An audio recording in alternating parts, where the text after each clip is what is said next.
A paz do Senhor, falando EBD, de volta com as lições bíblicas, CPAD, Sala dos Jovens. Hoje nós vamos tratar da lição de número 3. Esta lição será ministrada nas igrejas no dia 18 de janeiro de 2026 e traz o tema A Natureza do Deus que Salva. Bom, o texto principal se encontra no livro dos Salmos, o Salmo de número 34, o verso de número 8, que nos diz assim: provai e vede que o Senhor é bom, bem-aventurado o homem que nele confia. O resumo da lição nos ensina que a obra da salvação, que é revelada plenamente em Jesus Cristo, expressa a bondade, o amor e a santidade de Deus. Os objetivos da lição, que são 3, o primeiro é conhecer o Deus que se revela como Salvador e cheio de bondade. 2, explicar a salvação como prova do amor de Deus. E o terceiro, apontar a santidade do Deus que salva. Então, hoje, a nossa análise ela vai ficar dentro de duas palavras interessantes que eu destaquei da lição. A primeira é a natureza de Deus. A natureza de Deus nós temos falado constantemente, né? Mas a natureza do Deus que salva. Veja, nos chama a atenção que este Deus, cuja natureza nós vamos ver no decorrer da lição, a obra principal dentro desta lição é salvação. O Deus que salva. Então, nós precisamos olhar e entendermos que nós vamos lidar da questão da salvação. Por que somos salvos? Por quem somos salvos? Quando somos salvos? Qual a obra que Deus realizou para nos salvar? Qual foi a base, né, da natureza de Deus que, vamos dizer, fundamentou a obra de salvação? Tudo isso nós vamos notar na lição e precisamos aprender. Porque meramente falarmos que Deus salva, fica algo muito, vamos dizer assim, um leque muito aberto. Um pronunciamento que gera muitos tipos de entendimento. Mas quando nós nos detemos na natureza deste Deus, que é a salvação, nós vamos ficar mais presos a esta realidade e entendermos melhor, né, o que é a salvação. Primeiro nós vemos no livro dos Salmos, o Salmo de número 34, versículo 8, que nos conclama, que nos chama, o salmista nos convida a provarmos, né, provarmos. Veja, nós não podemos achar uma coisa boa ou ruim, boa, qualquer que seja o sentido que nós estamos buscando, o sentimento, né, que nós queremos que seja despertado em nós, se nós primeiramente não provarmos. É como se fosse, nós podemos fazer isto, a prova de roupas, prova de alimentos, nós provamos várias coisas para ver se aquilo que vamos comprar, adquirir, receber, se aquilo vai nos satisfazer, ou só é uma satisfação momentânea, é algo que daqui meia hora, um dia, eu já vou perder o interesse. Então o salmista ele me chama para provar quem? Provar a Deus, não a prova de colocá-lo em uma prova, colocar Deus na berlinda, mas experimentar aquilo que o Senhor Deus me oferece, quer dizer, ter uma experiência pessoal, não só uma experiência sensorial, mas uma experiência pessoal da pessoa de Deus. E ver, aprovar, né? Provamos e vemos. Outra coisa que nos chama a atenção é a nossa visão. Quando vemos algo, geralmente nós somos chamados a atenção, né, pelo que vemos. Por isso é aquele destaque, né? O homem ele é atraído pelo que ele vê. Eu não sei se encaixa aqui nesta explicação, mas veja, o salmista me chama a vê-lo. Quer dizer, não é meramente ver, mas enxergar em Deus aquilo que eu necessito, aquilo que eu preciso.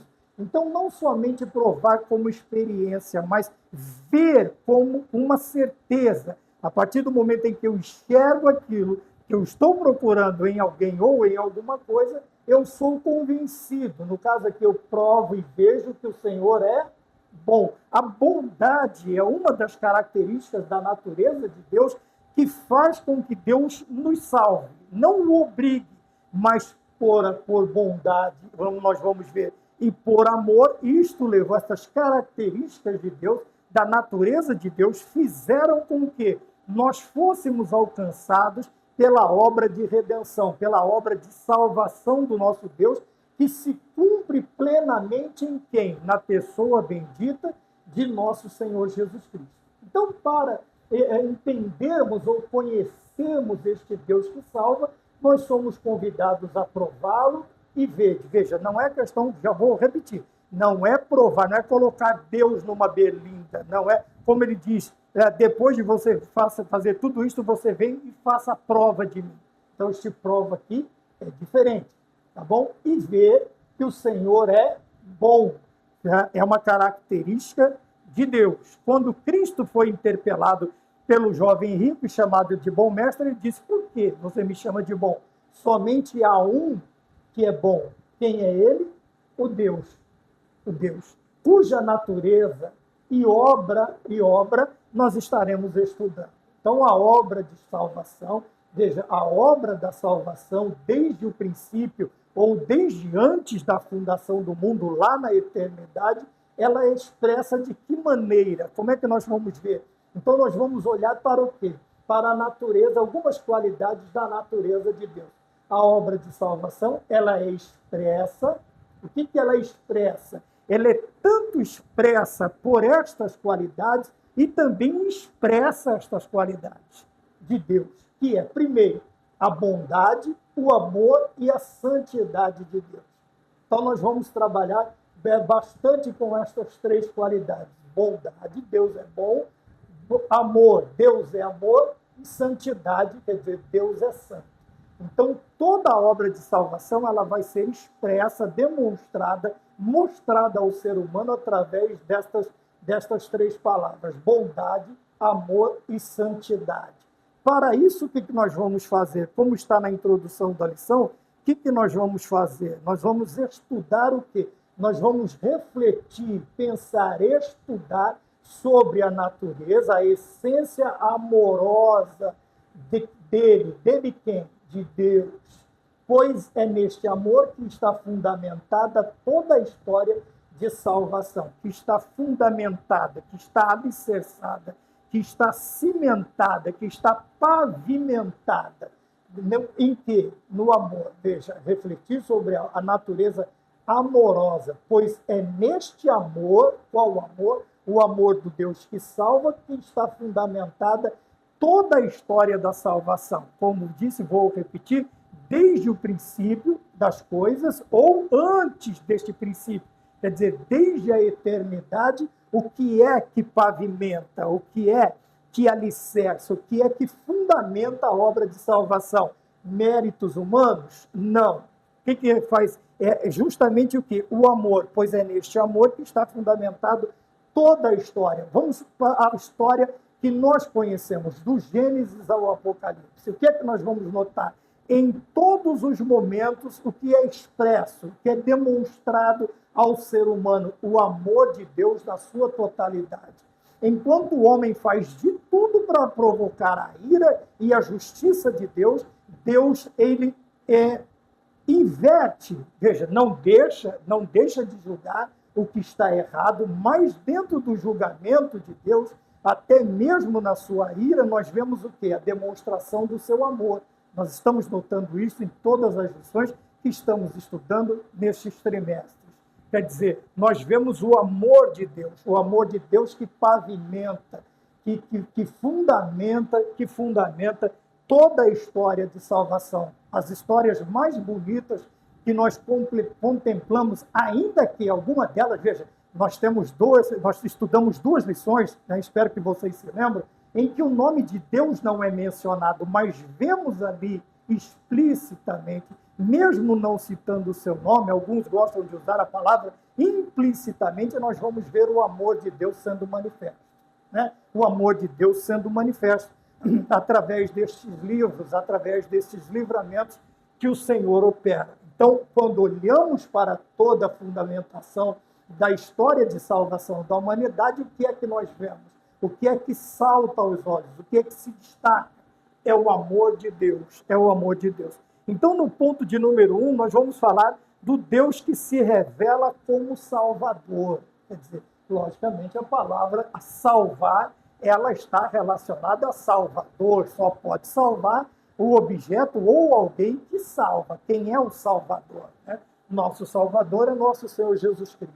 E eu destaquei dentro deste ponto de número 1, esta parte. Veja, é maravilhoso saber que mesmo nós, não sendo merecedores, o eterno Redentor é aquele que redime. Vamos nos lembrar da história, da lição que nós falamos sobre Boaz, o remidor, o resgatador, aquele que entrou para trazer um livramento, para trazer alguém a si que estava numa situação difícil. Quando olhamos para a história de Boaz, nós precisamos nos lembrar também que Cristo agiu desta maneira. Ora, nós estávamos perdidos em nossos pecados e delitos, e o Senhor nos resgatou. Por causa do pecado, nós estávamos distanciados de Deus. E remir, redimir, resgatar, expiar, tem tudo a ver com o quê? Com aquela situação de resgatar a pessoa, trazer para perto de si a pessoa que está necessitando de ser salva, ser resgatada. Tá bom? Quando nós olhamos para isso, nós nos lembramos também que nós não somos, não éramos e não somos. E nunca seremos merecedores daquilo que Deus amorosamente, nós vamos ver aqui mais adiante, dentro da misericórdia, da natureza de Deus, tá? Nós nunca seremos merecedores. Quer dizer que na obra de salvação não é uma salvação meritória. Não é porque nós merecemos, mas porque Deus manifesta o seu amor, sendo nós ainda pecadores, inimigos dele. Mas mesmo assim, ele não deixa de nos entregar seu Filho para realizar a obra de salvação na sua e na minha vida. Veja, então, continuando, veja, não é maravilhoso nós, não sendo merecedores, o eterno, duas qualidades, né? De eternidade, desde a eternidade ele é redentor, se importa conosco. Ora, a Bíblia é muito clara em nos revelar que nós somos pó e cinza. Uma outra parte, o salmista pergunta, e quem é o homem para que te lembres dele? Veja, tamanha, vamos dizer assim, olhando para a vida do ser humano e a sua natureza pecaminosa, o que deveria despertar em Deus?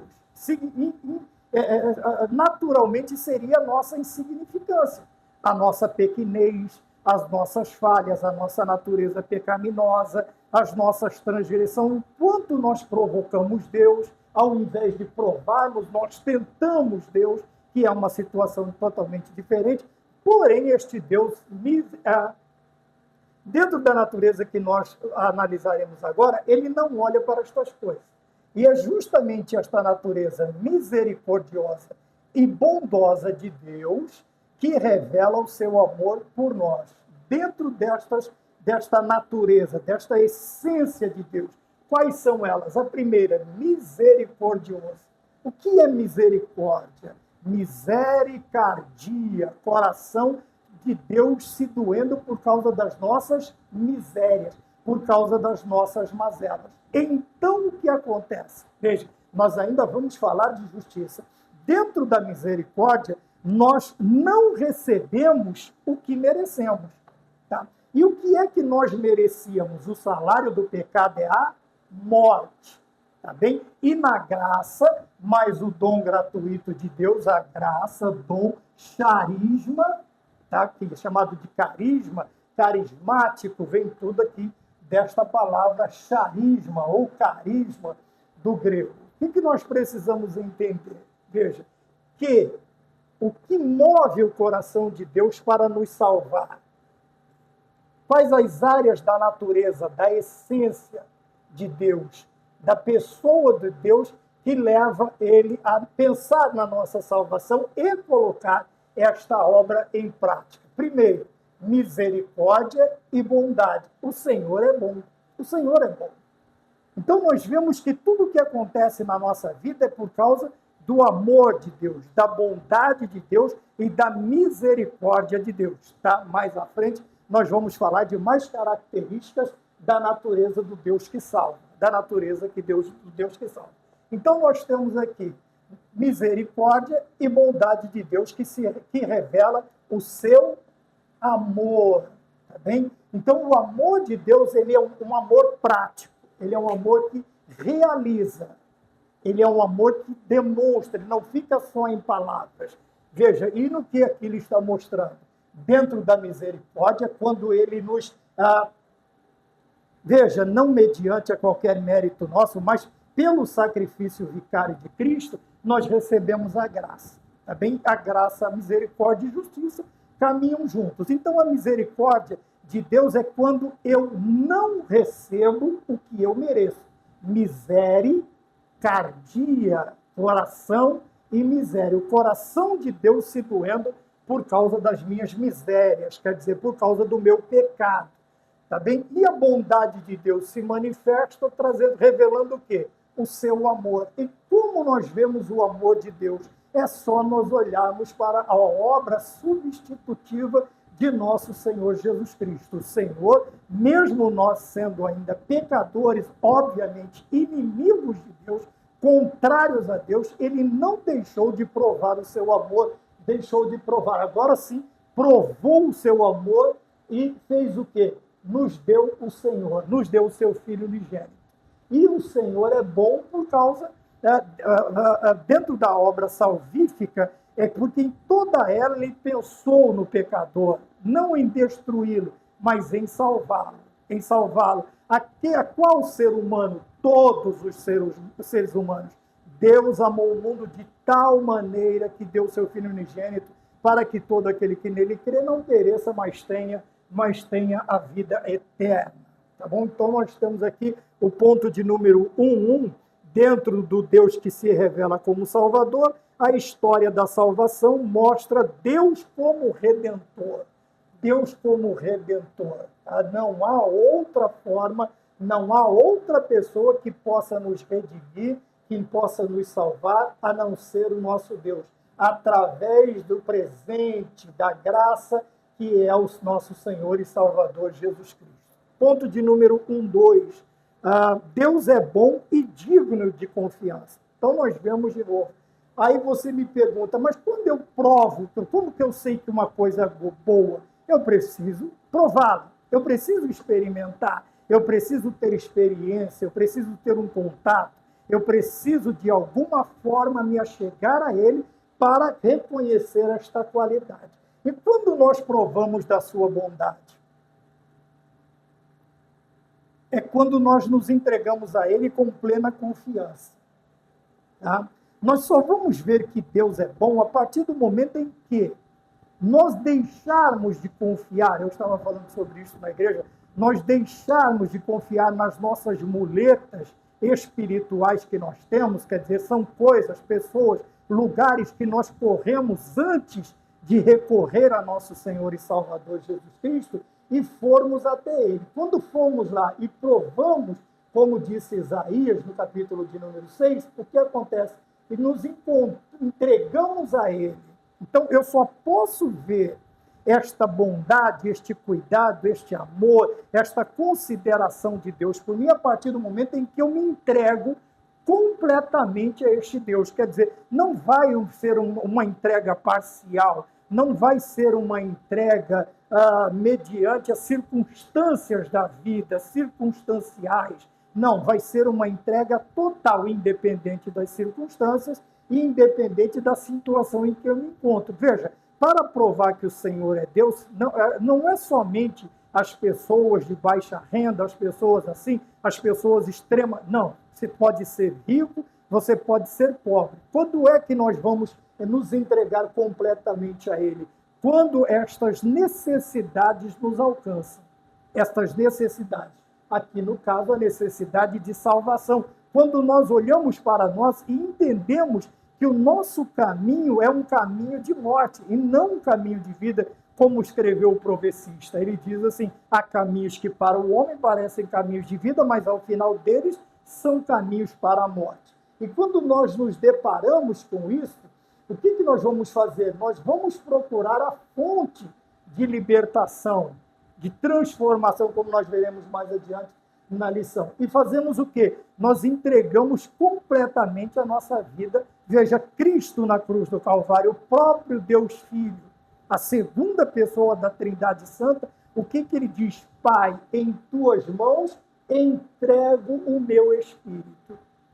Veja, é uma atitude de confiança, é uma atitude de renúncia, é uma atitude de entrega, de obediência, é uma atitude daquele que provou e viu que o Senhor é bom, provou e viu que o Senhor é bom. Então, na maior necessidade, vamos dizer assim, de Cristo, do Verbo encarnado na Terra, o que ele faz? Ele entrega a sua situação, entrega a sua vida nas mãos do seu Espírito, nas mãos de Deus. E é isso que nós precisamos fazer.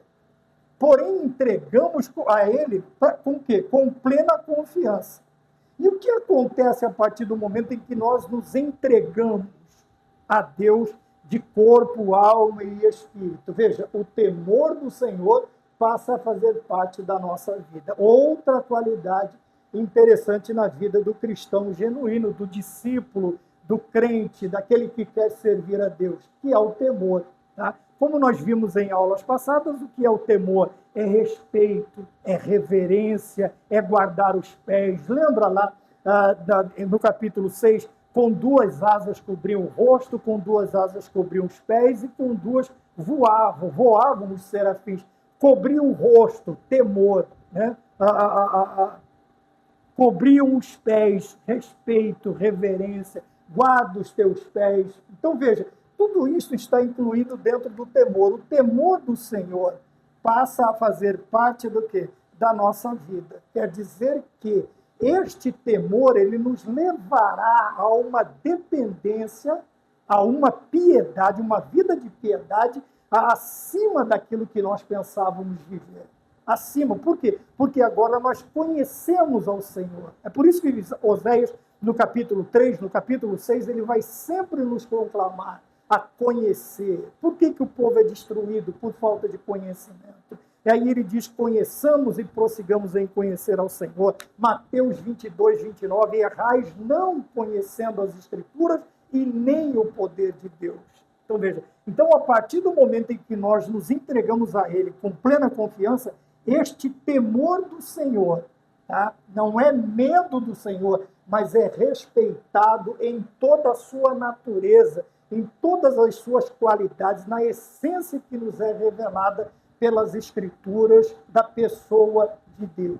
O que nós vamos fazer? Nós vamos trabalhar, nós vamos respeitar, nós vamos estar junto com reverência, sabe, sem esta falsa liberdade que nós vemos hoje, né? Comparar a Deus como uma coisinha gostosa, como eu já li, outro papaizinho, mas não na questão de você se submeter a isto, não, mas é como se fosse confundir a liberdade com o excesso. Seria libertinagem, mas não na questão da libertinagem como pecado, mas nós tratarmos Deus como igual a nós, como se fosse um amigo, mas não como nós consideramos e tratamos os nossos amigos humanos, tá bem? Um papai, sim, mas não como nós tratamos os nossos papais. Veja, às vezes nós temos alguns, né, têm uma liberdade excessiva com seus pais, a ponto de que os que de fora olham se admiram com esse tipo de comportamento.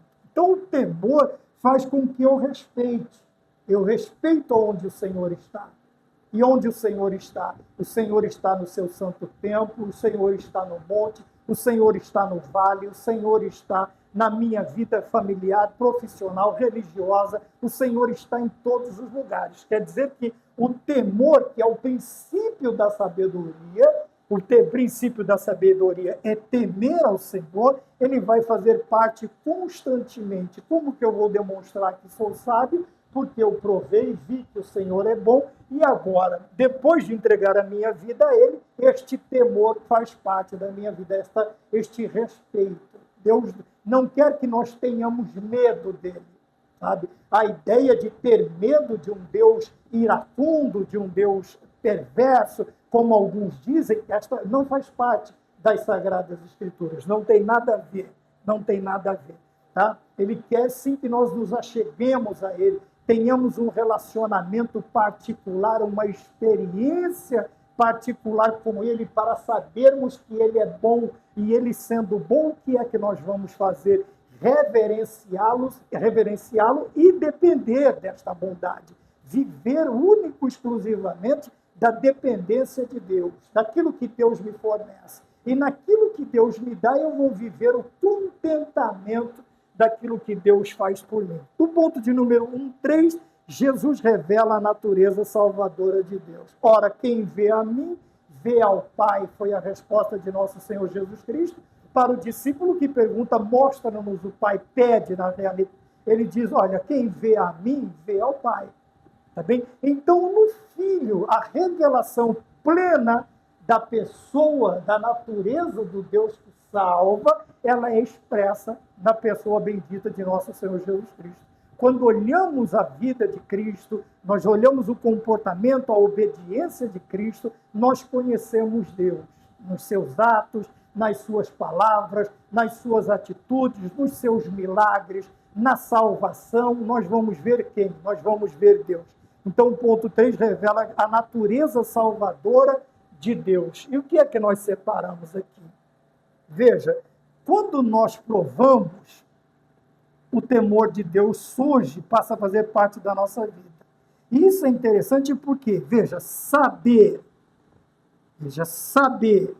este contato de Deus, acabei de citar Oséias, Mateus, onde nós precisamos conhecer tanto a Deus quanto as suas Escrituras, nos traz o quê? Saber que Deus se revela como Salvador nas Escrituras, né? Vamos pôr aqui uma divisão aqui. Saber que Deus se revela como Salvador nas Escrituras. Então, outro ponto importante, onde eu vou conhecer Deus? Através das Escrituras. O Senhor Jesus Cristo fala isso. Buscai nas Escrituras, porque vós cuidais ter nelas a vida eterna, e são elas que de mim testificam. Então, veja, as Sagradas Escrituras, ela é a revelação divinamente inspirada de quem é o Deus Pai, quem é Deus Filho e quem é Deus Espírito Santo. Então, nas páginas da Bíblia ou das Sagradas Escrituras, é que nós vamos conhecer a Deus. Veja, nós estamos falando nesta parte da primeira pessoa da Trindade, Deus. E aqui Deus como aquele que salva, o Deus que salva. Então nós estamos falando de Deus Pai, de Deus Pai. Então sabermos que Deus se revela como Salvador nas Escrituras nos impulsiona. O que é impulsionar? É empurrar para frente. É empurrar para adiante, né? Vamos ter a ideia de um empurrãozinho, de uma força, nos impulsiona, nos leva. Né? Quando nós vemos impulsão, propulsão, é tudo que leva para frente. Né? Um grau de velocidade maior de um para outro, mas o movimento é o mesmo, para frente, nos leva para frente. Nos impulsiona a buscar quem? Este Deus que, quando nós provamos, nós entregamos a Ele e o temor nasceu. Este Deus misericordioso e bondoso, buscá-lo de forma pessoal. Obviamente, quando estamos congregando, nós estamos buscando a Deus, o coletivo, é a igreja. Mas nós precisamos ter este pensamento de que precisamos estar também a sós com Deus, termos os nossos momentos. Nós vamos ver os grandes vultos da Bíblia, apesar de em todos os momentos, no Antigo e no Novo Testamento, eles estarem congregados, eles estarem juntos, mas de quando em vez nós vamos encontrar esses personagens sozinhos, seja no monte, seja no quarto, seja janela aberta, seja porta fechada. ele vai ter o seu a sós com Deus. Então, veja, saber, conhecer este Deus que se mostra como Salvador nas Escrituras, nos impulsiona a buscá-lo de forma pessoal e verdadeira. Veja, quando falamos disso, nós fugimos do meramente religioso, tá? Do meramente ritualista. Aquilo que nós fazemos para cumprir tabela, aquilo que nós fazemos porque a religião, a denominação exige, ensina, pede. Veja, mas nós temos que ter uma particularidade em nós, dentro do temor ao Senhor, que, independente disto ou daquilo, o nosso espírito, a nossa alma, como disse o salmista, ele tem que ter sede de Deus. E quando nós descobrimos este Deus nas páginas, esse Deus Salvador nas páginas das Escrituras, o que nós fazemos? Nós vamos buscá-lo de forma pessoal. Agora é eu e Deus. Eu tenho que ter este momento. Para quê? Pessoal e verdadeira. Forma pessoal e verdadeira. Não meramente religiosa e ritualista. O que seria isto? É nós simplesmente termos contato com Deus naqueles momentos pré-estabelecidos. Quarta, sexta, domingo.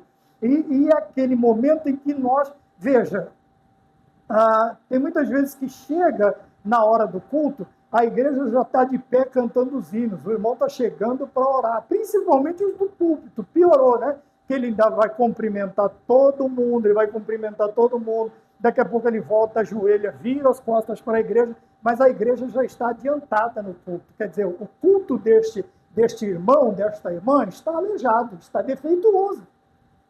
Por quê? Porque a igreja já está lá na frente, e ele ainda está pelo meio do caminho. Então, isto é religioso e ritualista. Quando nós fazemos com uma única intenção de quê? De cumprirmos exigências de denominações, de religiões. Tá? Não estou falando de outras coisas, estou falando desse sentido. Mas o momento em que nós precisamos buscar a Deus com mais pessoalidade, quer dizer, com mais contato, com mais... eu estar mais perto de Deus. É eu e Deus neste momento. Então eu preciso, veja, no ponto Deus que se revela como Salvador. Nós vimos a história da salvação, que ela mostra Deus como Redentor. Nós falamos sobre Deus é bom e digno de confiança. E o ponto de número 3, nós falamos que Jesus revela a natureza, a essência salvadora de Deus. Tá bem? De que maneira que nós vamos fazer isto? Buscando a Ele de forma pessoal e verdadeira, não meramente religiosa ou ritualista. Ponto de número 2, tá bem? Ponto de número 2, ele vai falar sobre a salvação como prova do amor de Deus. Tá vendo? Como prova. Agora sim é como prova, é o Senhor apresentando uma característica que é o seu amor, que é a prova de que Ele nos salva. Tá bem? Está aqui, ó, como prova do seu amor. A salvação é prova do amor de Deus. Tá? Como eu disse, não é obra meritória de homens, não é forçado. Tá? Ninguém forçou a Deus fazê-lo, porém o seu amor leva o Senhor Deus a realizar, a praticar, a demonstrar o seu amor através da nossa salvação. Ponto de número 2.1, a salvação como ato de amor, do amor de Deus. Tá? Obviamente que nós vamos falar do quê? Deus entregando o seu Filho único por amor. Então vamos destacar isto aqui. Tá? Por amor, por quê? Ele não o entregou depois que fomos justificados. Veja, Deus, ele não espera, tá? Não precisa. Ele não procura, ele diz, vou fazer tal coisa para vocês a partir do momento que vocês, mesmo porque Deus sabe que nós não conseguiríamos nos justificarmos, porque a justiça do homem é como trapo de imundície. Nós não podemos nos regenerar, porque coisa morta não regenera. O que regenera é o vivo. O que regenera é aquilo que tem vida. Então ele regenera. Se você cortar um galho, ele vai nascer outro. Se você colher os frutos, ele vai nascer outro. Se você podá-lo, ele vai formar a árvore novamente.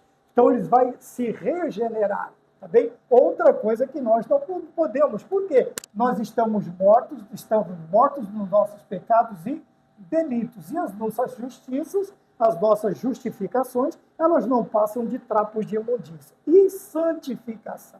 Como é que pode um pecador, ele mesmo se tornar santo? Não existe como, não tem como.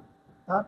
A santificação, ela vem mediante a presença do Espírito Santo na nossa vida, que convence o homem do pecado, do juízo e da justiça, nos transforma, como nós vamos ver, numa nova criatura, e a partir daí, deste novo nascimento, é que nós vamos entender e começar a praticar a obra de santificação da nossa vida. Óbvio que quando olhamos para isto, nós precisamos pensar que quem é que realiza a santificação, a obra de santificação na nossa vida? Primeiro é Deus. E nós continuamos neste caminho de santificação, Então vamos ver aqui. Tá? Então nós vemos que ele entregou por amor. Tá? E por que é forçado que nós entendamos que é por amor? Porque ele não espera que nós melhoremos. Porque ele sabe que nós não conseguiríamos, de maneira alguma, nos tornarmos melhores. Nós não podemos mudar a cor do cabelo, como diz as Escrituras, nós não podemos aumentar um côvado à nossa estatura. Quer dizer, se nós não podemos mudar coisas fáceis, humanas, carnais, se dirá espirituais.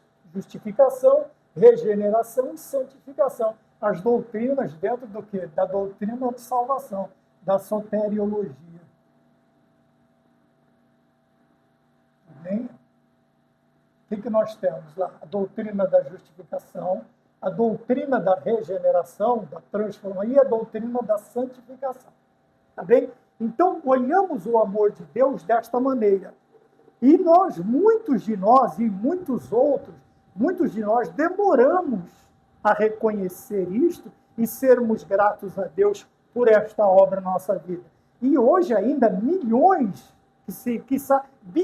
de seres humanos ainda não agradeceram e não reconheceram este amor de Deus através de sua graça e permanecem no mundo de pecado, de trevas, distanciados de Deus, rejeitando o seu amor, rejeitando o seu presente para a salvação, que é o nosso Senhor e Salvador Jesus Cristo. Então, vemos o amor de Deus, que Ele nos dá algo, sabendo que nós não retribuiríamos. E quando queremos retribuir, não conseguimos. A altura, não. A altura, não. Podemos até tomar o cálice da salvação, mas nunca vamos conseguir a altura, agradecer a Deus ou retribuir a Deus o que Ele fez por nós. Veja que Deus, então, Ele age não esperando e também sabendo que nós, de maneira nenhuma, conseguiríamos retribuir o que Ele fez por nós. Tá bom? Então, nós precisamos entender que, veja, entregou o seu Filho único. Tá bem? Então, o unigênito do Pai. Tá bom? Aí, mas, irmão Maurício, nós não somos filhos por adoção. O zambujeiro enxertado na videira verdadeira. Tá? Mas filho de Deus, o único, é nosso Senhor e Salvador Jesus Cristo, unigênito. Ponto de número 2.2. Tá bem? Vamos lá. O amor de Deus se manifestou na cruz. Que maneira para se manifestar? Tá? Muitos querem manifestar o seu amor, eles vão no restaurante, eles compram um anel de diamante, eles vão num lugar agradável, eles vão num lugar bonito, para chamar a atenção. E ali eles demonstram o seu amor. Geralmente, né, o homem ele vai demonstrar o seu amor, ajoelhando no chão, abrindo uma caixinha, tendo um anel ali, diz, quer casar comigo? Quer dizer, ele manifestou o seu amor através desse pedido e de um presente que ele oferece para a noiva. Tá? É raro, mas não podemos deixar de pensar que a mulher também faz isso. A mulher também expressa o seu amor, tá? Pedindo o seu namorado, o seu noivo em casamento. É um pouco menos, vamos dizer assim, corriqueiro, mas acontece também. Tá? Porém, quando nós olhamos, olha o lugar que Deus escolheu para manifestar o seu amor por nós. Na cruz. E a cruz fala do quê? A cruz fala de morte, de suplício. A cruz traz todo o entendimento de um lugar que nós, seres humanos, não escolheríamos. Por quê? Veja, o lugar simboliza a vontade, ou até onde vai este amor. Ainda que eu tenha que morrer por você e morrer, eu vou representar o meu amor desta maneira. Então, veja, é um mistério glorioso, né? Estamos no ponto 2.2. A salvação como ato de amor, nós falamos no 1. O amor de Deus se manifestou na cruz, 2.2. Como que nós vemos isso?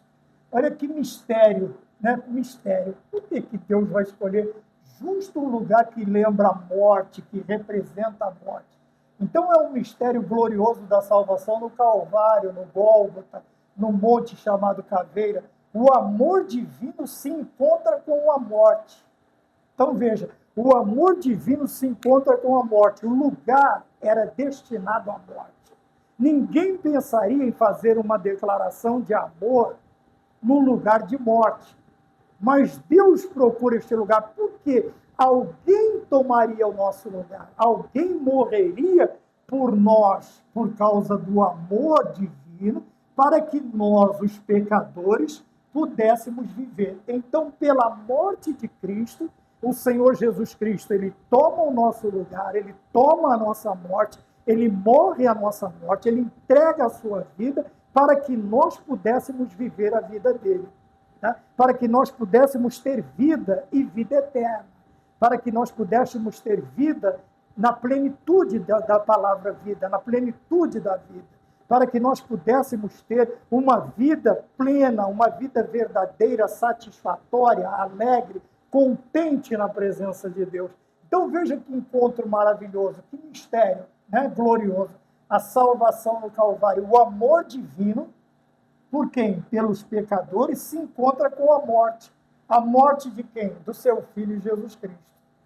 Então, no amor de Deus e na morte de nosso Senhor Jesus Cristo, o que acontece na nossa vida? Nós passamos a viver a vida de nosso Senhor Jesus Cristo, para que pudéssemos viver. Tá? A tal ponto do apóstolo Paulo se expressar, para mim o viver é Cristo. Ele entende este sacrifício substitutivo, vicário, esta tomada de posição, de lugar, o lugar que era meu, Jesus Cristo toma. Paulo entende tanto isto que ele diz, para mim o viver é Cristo, eu não posso viver de outra maneira, a minha vida não pode ter outro sentido, significado, direção, a não ser viver a vida de Cristo. E se eu morrer, é lucro. O morrer é ganho, o morrer é lucro. Então vejam, é um mistério glorioso, ao mesmo tempo é lindo, é maravilhoso quando nós vemos o amor de Deus se encontrando com a morte, no lugar de morte, e com a morte sacrificial. Para quê? Para que nós pudéssemos viver. Se isto não for amor, né? Tem um hino que diz, se isto não for amor, o céu não é real. Não há estrelas no céu, as andorinhas não voam mais. Óbvio. Então, veja, nós contemplamos a natureza do amor que salva. Que natureza? Uma natureza amorosa, tá? Uma natureza misericordiosa, bondosa, amorosa. Por quê? Deus entrega a sua joia mais preciosa, que é o seu filho entrega a joia mais preciosa, que é a sua vida, e depois ele nos envia outra joia preciosa, que é a presença, a efusão, o derramamento, aleluia, do Espírito Santo, tá? Em Atos dos Apóstolos, tá bem?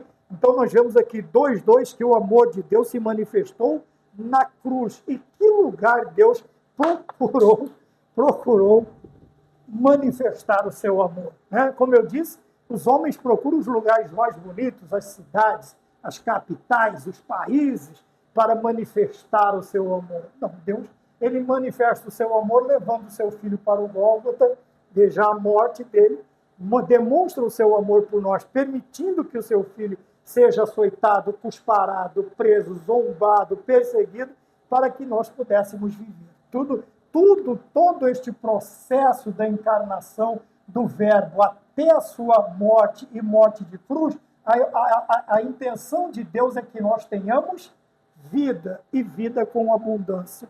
2:3, respondendo ao amor de Deus com gratidão. Então, veja, nós precisamos aprender. Tá? E quando vamos agradecer, pensar assim, Davi disse, o que darei eu ao Senhor? Como é que eu posso agradecer?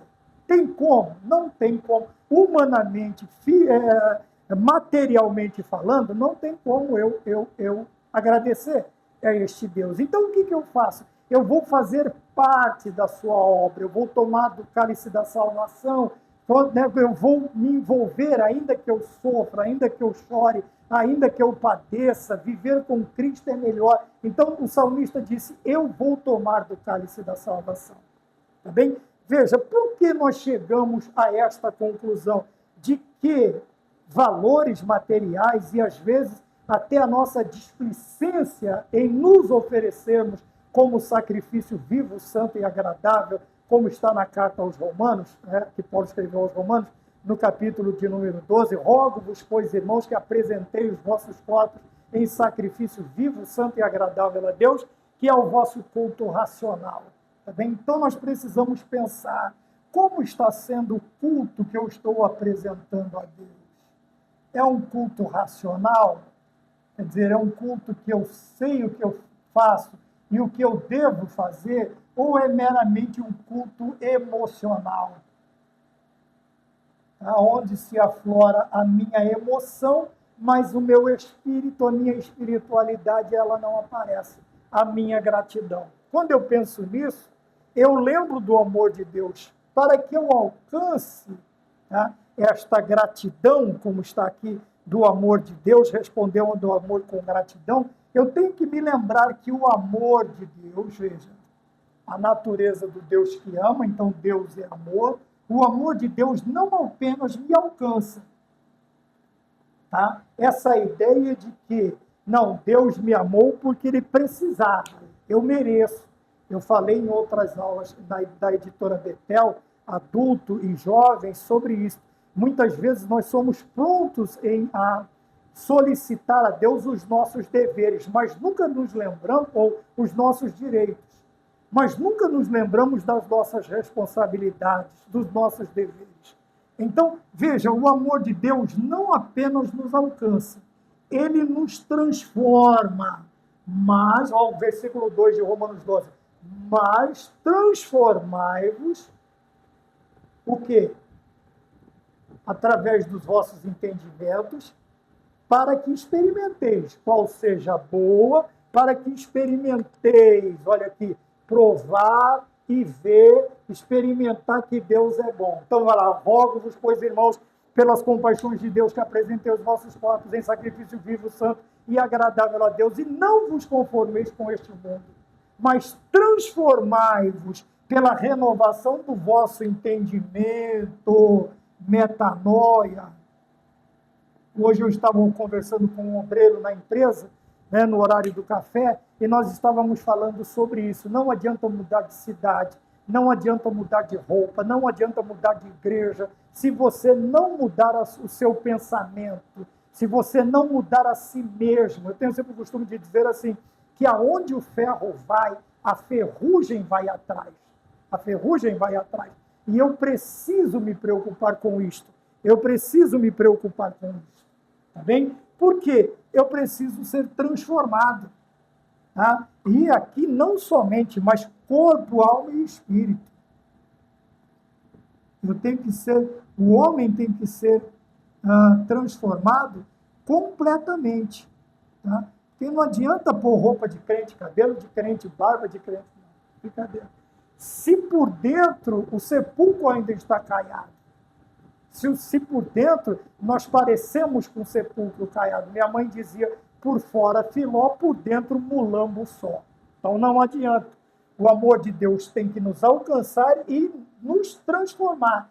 É aquela frase, não sei se está correta ou não, que muitos gostam de dizer, Deus te recebe como você está. Então venha como estiver. Você vem como está. Tem até um corinho, eu venho como estou. Mas Deus se recusará a deixar você embora sem operar transformação na sua vida. sem operar alguma mudança, alguma coisa na sua vida. O Senhor se recusa a fazer isso.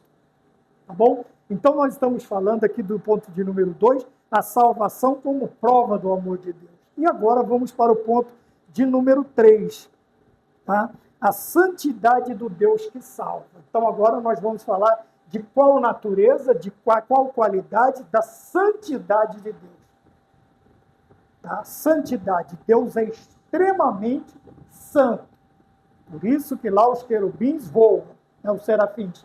Santo, santo, santo é o Senhor dos exércitos. Toda a terra está cheia da sua glória, lá no capítulo 6 de Isaías. Então, nós olhando para isto, 3, a santidade do Deus que salva, o primeiro subtópico, Deus é absolutamente santo. Ora, e nós estamos falando de um Deus que salva, e se ele nos salva, ele nos chama, e quando ele nos chama também para termos alguns atributos da sua pessoa, da sua personalidade, da sua natureza. E aqui nós estamos falando do quê? Nós estamos falando de santidade. Deus é extremamente santo. Deus é terrivelmente santo. Lembrei de uma fala que fizeram que não deu muito certo. Mas esta dá. Deus é terrivelmente santo. E o que acontece? Ele nos chama para a santidade. Tá? E quando nós falamos de chamado, nós vamos falar isso também na lição dos juvenis, da CPAD. Veja, não é apenas uma sugestão, mas algo que reflete quem ele é. Então, quando ele nos chama para a santificação, que eu coloquei aqui, que é um atributo de sua natureza, comunicável, tá? Um atributo de Deus que ele comunica, que é a santidade. O que ele faz ao nos chamar para a santidade? Para que nós nos parecêssemos, para que a gente se pareça com ele. Quer dizer, é algo que reflete quem ele é. Tá? É uma dos atributos que reflete, que demonstra, que mostra quem é Deus. E, obviamente, ele nos chama como filhos para sermos parecidos com ele. Para sermos parecidos com ele. Quer dizer, a santidade vai fazer com que, dentro destes atributos comunicáveis, nós nos parecemos com Deus. Nós vamos refletir quem Deus é. Deus reflete a sua natureza santa a partir de os seus discípulos também serem santos. É por isso que Pedro nos convida, sede santos, porque eu sou santo, Deus usando o discípulo, tá bem? Então, refletir aqui é mostrar quem ele é. Tá? Não é só uma sugestão. Deus está falando assim, vocês precisam ser santos porque eu sou santo. Eu sou santo, tá bem? Então, está falando da sua natureza, tá bem? Uma das qualidades da natureza de Deus é a santidade. E também o atributo de Deus que ele comunica a nós. Por isso, o ponto de número 3.2 diz assim, a salvação é um chamado à santidade. Tá? No 3.1, nós vemos que Deus é absolutamente santo. No 2, a salvação é um chamado. Então, como é que Deus nos chama à salvação? A santificação, através da nossa salvação. Ora, uma das qualidades da natureza do salvo é que ele se santifica. Tá bom? É que ele se santifica. E a lição fala de santificação posicional e da santificação progressiva. Posicional, quando nós recebemos a Cristo como nosso Senhor e Salvador. A santidade é comunicada a nós e nós passamos a ser o quê? Santos. Veja, isso nós estamos falando de santidade posicional. Da posição de filhos, de servos, de salvos, a santidade já é uma realidade na nossa vida, tá bom? Mas no ato da salvação, eu já sou santo, já alcancei a santidade plena? Não, por isso que nós falamos da santidade progressiva. É aquele caminho do cristão que ele vai subindo degraus até alcançar a sua perfeição. Veja, anda na minha presença e ser perfeito. O Senhor falou a Abraão, nós também podemos, eu já falei em outras lições, lógico que se eu for comparar a minha santidade, a minha justiça, com alguém que está marginalizado, que está fora dos padrões humanos e divinos, eu vou me achar um dos maiores santos do mundo. Se eu me comparar a Cristo, eu nunca alcançarei esta posição. Porque Deus é extremamente santo, é terrivelmente santo. E nós não vamos. Por isso que nós precisamos, em nós, veja, sede, anda na minha presença e ser perfeito, é aquela questão de eu me aprimorar, santificar a cada dia para ser melhor do que os outros? Não, para ser melhor do que eu mesmo. Eu vou me melhorando, eu vou me aperfeiçoando até eu chegar num estágio que eu posso dizer como Paulo: combati o bom combate, acabei a carreira e guardei a fé. Outra hora ele diz: desde já ninguém mais me moleste, porque trago sobre mim as marcas de Cristo. Olha a posição que este homem chega dentro da santidade progressiva, da santidade que se conquista dia a dia, hora a hora, né? Como nós vemos aqui. Terceiro e último ponto, respondendo, não, mentira. Santidade, ponto 333, ele vai dizer assim, está escrito assim: a cruz, encontro da justiça, do amor de Deus e o caminho para a santidade. Então, quando nós queremos conheçamos e prossigamos, quando nós precisamos provar e ver, quando nós precisamos enxergar a expressão da obra de salvação, tá? E pensarmos nela, para onde devemos olhar? 3.3, a cruz, encontro da justiça e do amor de Deus e o caminho para a salvação. Então, quando eu olho para o madeiro, logicamente que eu estou olhando para quem está no madeiro, tá? Mas vamos lá, toda vez que eu olho para a cruz, então a cruz, o madeiro é, portanto, o ponto. Então, você tem um ponto, tá? Central, que é o quê? A cruz é onde a santidade de Deus exige. Acho que eu pulei o 3.3 do 3, né? Não, ainda estou nele. Tá? Então, vamos aqui. É aqui, a primeira parte, ali a segunda parte do 3.3. Então, madeiro, cruz, é a mesma referência. Então, 3.3, a primeira parte vai dizer que o encontro da justiça. Então, na cruz, vemos que o pecado não foi ignorado. Tá? O meu pecado e o seu não foi ignorado. Por que eu enxergo isso? Porque ele foi julgado com todo o peso da justiça divina e também a justiça dos homens. O Senhor Jesus Cristo cumpriu plenamente todos os requisitos, toda a justiça divina, fazendo o quê? Recebendo a condenação, recebendo o peso da justiça caiu sobre Cristo. Eli, Eli, lama sabachthani, Deus meu, por que me desamparaste?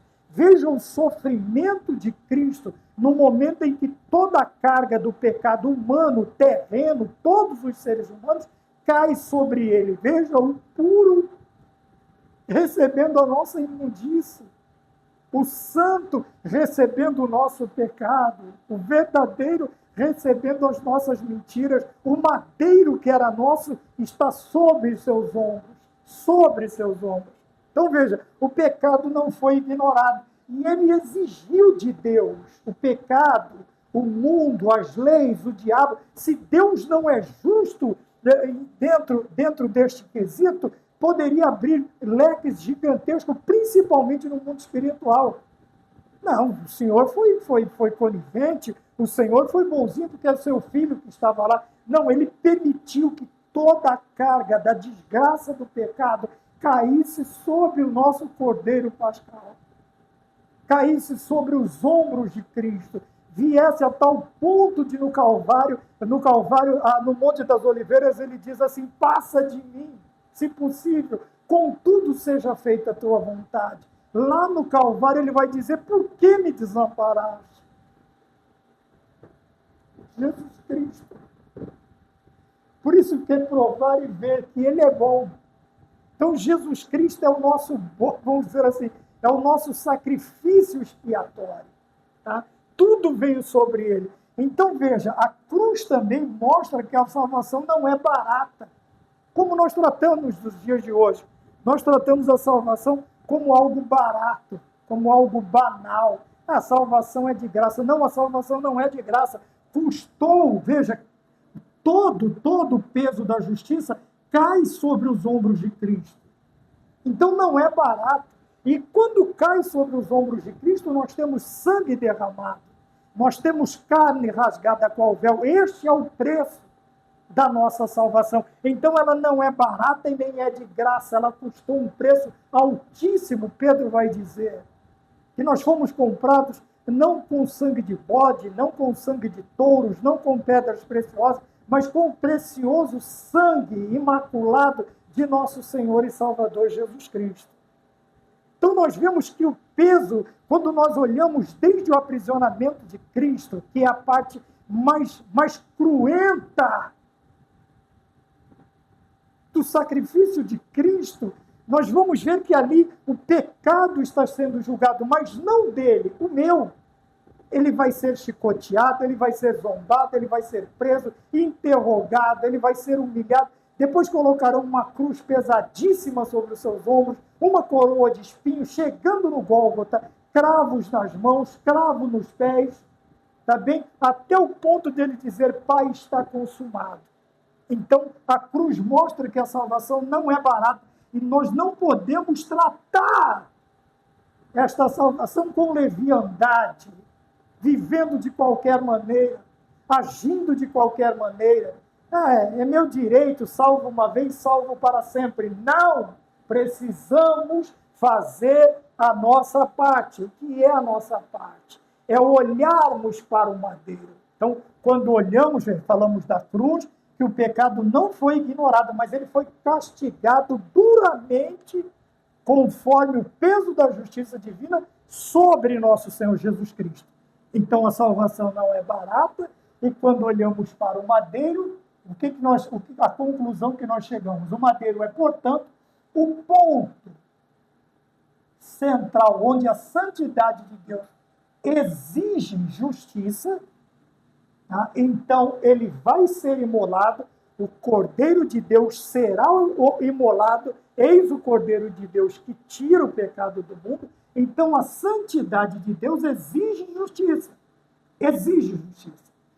E o amor de Deus oferece a graça. Então, ao mesmo tempo, nós vemos ali exigência e oferecimento. Quando olhamos para a nossa vida, veja, nós temos muitas exigências da lei. Não da lei do Antigo Testamento, mas do viver em Cristo, de uma vida genuína cristã. Porém, ao mesmo tempo da exigência dessa justiça de Deus para condenar o pecado, ele oferece também a graça. Quer dizer, qual era a graça? Nós recebemos o que não merecíamos. E o que nós recebemos? Vida, e vida com abundância em Cristo Jesus. Tá bem? Então, o madeiro, portanto, é um ponto onde a santidade de Deus exige a cruz. Quando eu olho para a cruz, eu estou vendo a exigência da justiça divina. Então, era necessário que alguém, nós temos a figura desde o Antigo Testamento, um justo e inocente pagando pelo pecador. Então, eu olho para lá e vejo isso, uma exigência de Deus. Mas, ao mesmo tempo, a natureza do Deus que salva por amor, ele também oferece a graça. Ele exige o sacrifício, mas ele oferece o sacrifício. Porque se fosse eu, não haveria nenhum tipo de efeito. Então, ele nos oferece a graça. Qual é a graça? Jesus Cristo sendo imolado. Veja, um homem na cruz pendurado, a derramar sangue por meus pecados. É o Cordeiro de Deus imolado que por mim sofre grandíssima dor. Quis o Supremo Pai determinar tão cruel morte ao meu Salvador, para fazer-me um tesouro herdar. Isto é graça. Se isto não for amor, eu não sei o que é amor. Eu não sei. Lógico que como o mais insciente de todos os seres humanos, eu não sei o que é amor, completamente. Mas veja, a natureza do Deus que salva, ela se baseia em quê? Na sua natureza amorosa, na sua natureza misericordiosa e bondosa. E isto traz a nós a justiça de Deus. Tá? Ele expressa a sua misericórdia e a sua graça. A natureza do Deus que salva. Prossigamos, conheçamos e prossigamos em conhecer o Deus que salva. E a nosso serviço, a nossa vida espiritual, ela terá muito mais sentido. Amém? Que Deus nos abençoe. Até a próxima aula, se o Senhor nos permitir. E vamos ficar todos com a paz do Senhor Jesus Cristo. Amém.